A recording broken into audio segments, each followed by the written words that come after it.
You know that moment when you open a foldable phone and your eyes instantly lock onto the crease? Even before the screen turns on, you're already looking for it. Now imagine opening one, and your brain just freezes for a second. You tilt it, you move it under the lights, you stare at it longer than you should.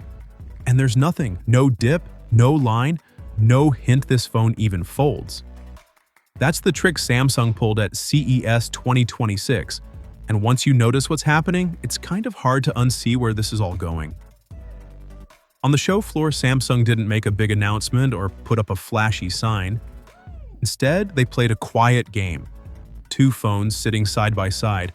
One was a normal Galaxy Z Fold, the kind we already know, with that familiar crease we've all accepted as good enough. And next to it was another phone that on paper was basically the same thing. Same size, same shape, same idea. But the screen? Completely smooth. Not improved. Not reduced. Just smooth. Reflections didn't warp. Highlights didn't break.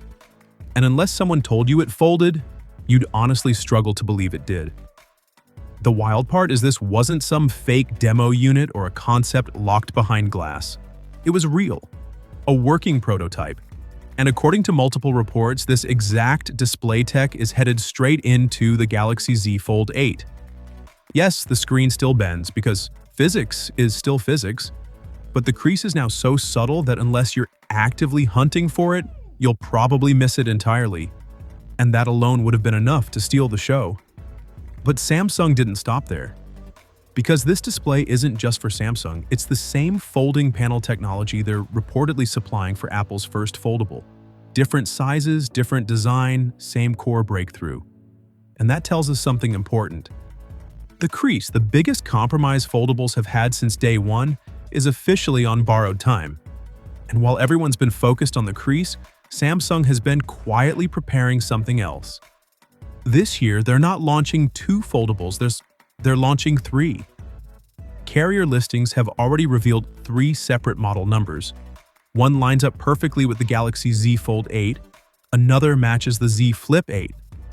But the third one doesn't match anything Samsung has ever released before. New internal naming, new category, no obvious predecessor, which usually means this isn't a refresh and it's not a variant.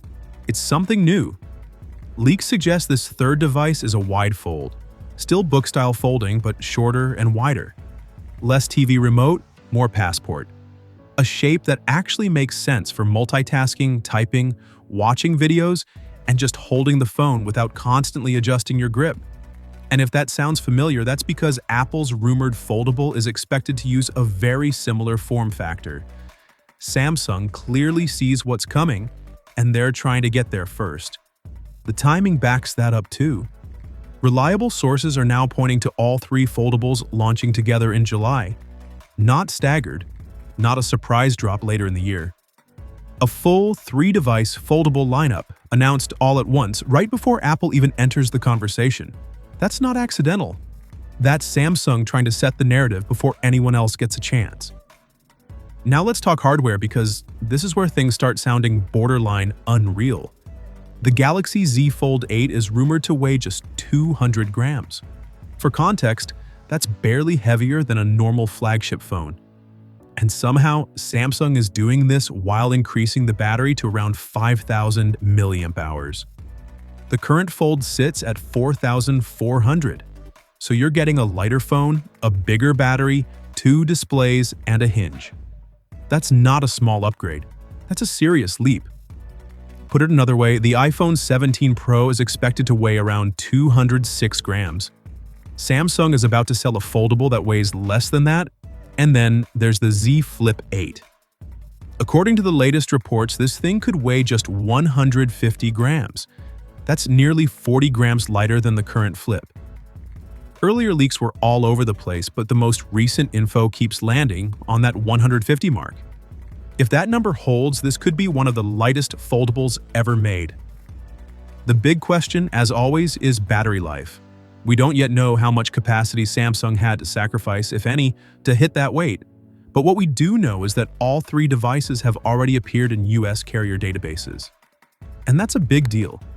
That usually means internal testing is done, and the phones are being tuned for real-world networks.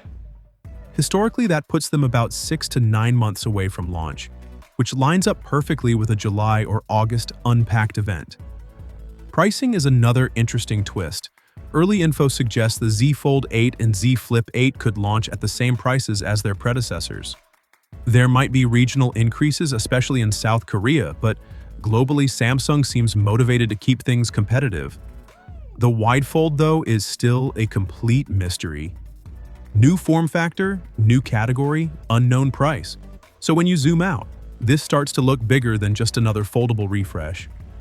Samsung is lining up 3 foldables in 1 year, a Z Fold 8 with a near-invisible crease, a lighter body, and a bigger battery. A Z Flip 8 pushing weight limits we didn't think were realistic. And a brand new wide fold designed to go head-to-head with Apple's first foldable, launching earlier to define the space. This doesn't feel like Samsung experimenting anymore. This feels like Samsung going all in. And if they actually pull this off, 2026 might be the year foldables stop feeling like a niche and start feeling normal. And that crease we've all tolerated for years, it might finally disappear for good. So now I want to know, is the creaseless fold the thing that finally convinces you to switch? Or is that mystery wide fold the one you're waiting for? I'll see you in the next one.